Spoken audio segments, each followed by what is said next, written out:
Welcome to The Voice Radio. I'm your host, Kenneth Wong. In today's episode, we will be diving into the world of urban planning. While often considered boring and uninteresting, in the next 10 minutes I hope to convince you that urban planning is actually quite complex and intriguing. Urban planning encapsulates everything from the way your neighborhood is designed, the way you move around the city, and whether or not water will get to your home. Without further ado, let's jump right into it. First up, voice reporter Virender Singh deconstructs conscious design underlying urban spaces and public infrastructure with urban and transportation planners Edward Porter and Iona Bonamy. If you were to look at the city of Vancouver from a bird's eye view, you would see that there is an obvious plan. The landscape is a grid where everything seems to fit together, and this is only possible because of the art of urban design. Urban design fundamentally concerns itself with public space, created and given quality and framed by some private space. That is Edward Porter, a senior urban designer at a Vancouver-based firm called Modus. He is our armchair expert on how the city builds roads or any public utility feature that can be described as linear. You can imagine a rake being dragged across sand, right? You leave a pattern in a linear way, and a cross-section can do exactly that to a sequence of space across a landscape. And so there was the need to design that cross-section and understand how traffic moved and turn lanes and parking on the street and the sidewalk edges and expanded pedestrian realm and street furniture and trees and all of what we were accommodating within that cross-section. While the city is growing horizontally with extensions to the Canada Line, we spoke to Iona Bonamy, who is a senior transportation planner, and she told us how Vancouver is also growing vertically. Due to the housing affordability crisis that we have, we're forced to really just go up, and that's why we end up with a lot of these towers in Vancouver. Urban design can have a major impact on the psyche and social lives of the citizens and redefine the way we experience our physical environment. For the Langara Voice, this is Virender Singh. Thanks, Virender. Next up, voice reporter Marco Shum explores how healthy infrastructure contributes to a healthy community while also helping reach carbon neutrality and sustainability goals. Shum interviews Tim Barton, the senior transportation planning engineer at the City of Vancouver. I really like just getting around the city, especially being able to bike. I love biking.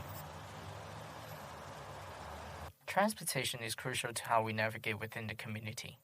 Tim Barton, a specialist in transportation planning, provided his insights on how population density and municipal land uses would decide what transportation networks should do, while also fostering one's commuting experience. Putting more people in a smaller area, like increasing the density along corridors, I think it's an opportunity to enable people to live car-light lives. With the right planning in transportation network and land use, job opportunities can be created, and activities like leisure walking, cycling, or even catching up with your neighbors can help create a closely knit community.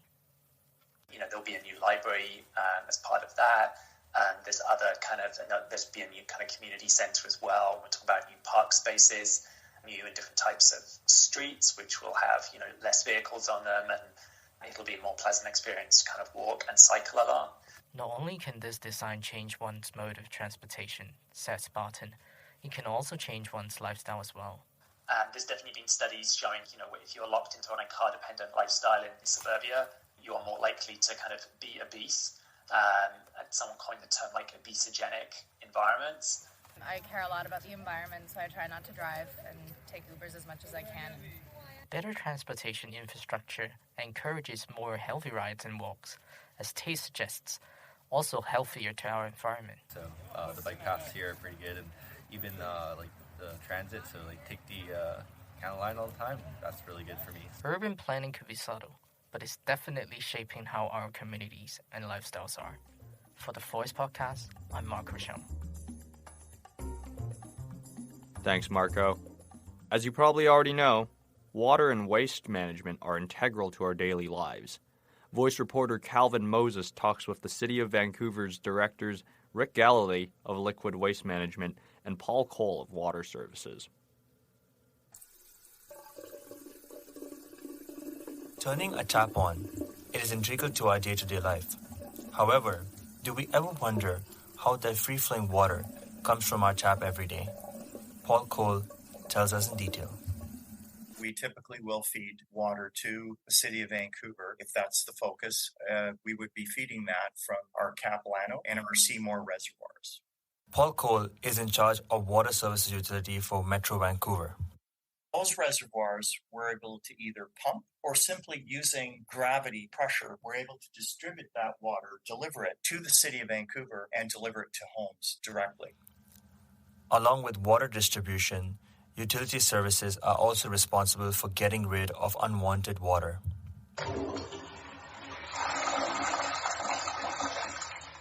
Rick Galilei, one of the directors of Liquid Waste Services, explains how the system works. Pipe is connected to, or sanitary sewer piping is connected to toilets, sinks, dishwashers discharge to it, clothes washers discharge through it. Galilei describes the design as one of interweaving and propulsion. Have a network of piping underneath the road, whereas the water system is pressurized. The sewer system is run by gravity flow typically. For the Langara Voice, Kalvin Moses reporting.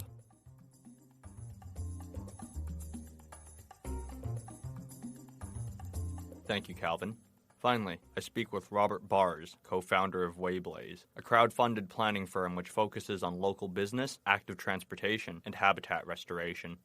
Bars has worked as a planner for over 20 years. He is also the principal planner for the Vancouver-based firm Modus, specializing in design and engagement. What are some misconceptions that people usually have about urban planning? People often assume that staff and council kind of have a magic wand to change things and have more power to influence than they really do. So one of the big challenges with planning is that there's a lot of complexity in the system. In order to plan things effectively and ultimately see projects delivered, a lot of different pieces have got to come together. And a big part of what has to come together is the community has to be on board largely, but there's many different players involved in any project, which includes Indigenous communities, the general public, it includes specialized stakeholders, developers. I think people underestimate that complexity and how difficult it is to make positive progress.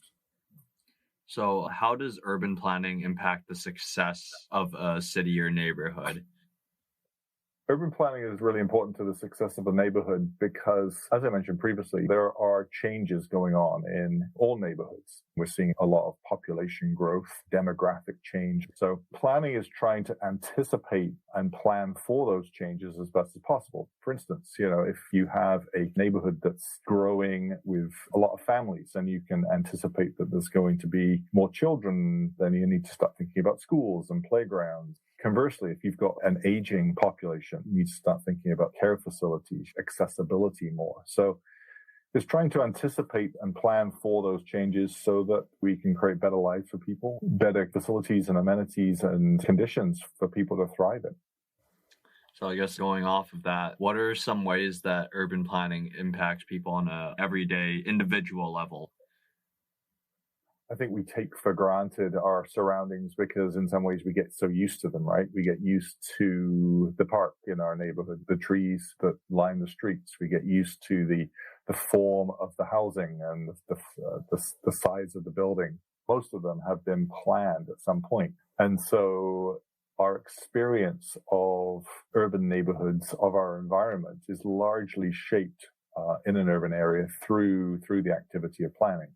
Traffic is something that people care a lot about. People are always concerned about increased traffic. And, traffic is generated by people with cars who live in the neighborhood or cars that are coming through the neighborhood from other areas. So all of these things, the qualities of our physical environment are impacted largely through planning, both in a positive and negative way. And so, there's always opportunity to improve them and look at these current conditions and intervene and make some changes to improve those conditions. Thank you for joining us. Hopefully you have gained some insight on the layers of complexity that come with running a city. If you want to learn more about urban planning, please check out my full interview with Robert Bars of Wayblaze and Modus in the link below. For The Voice Radio, I'm Kenneth Wong.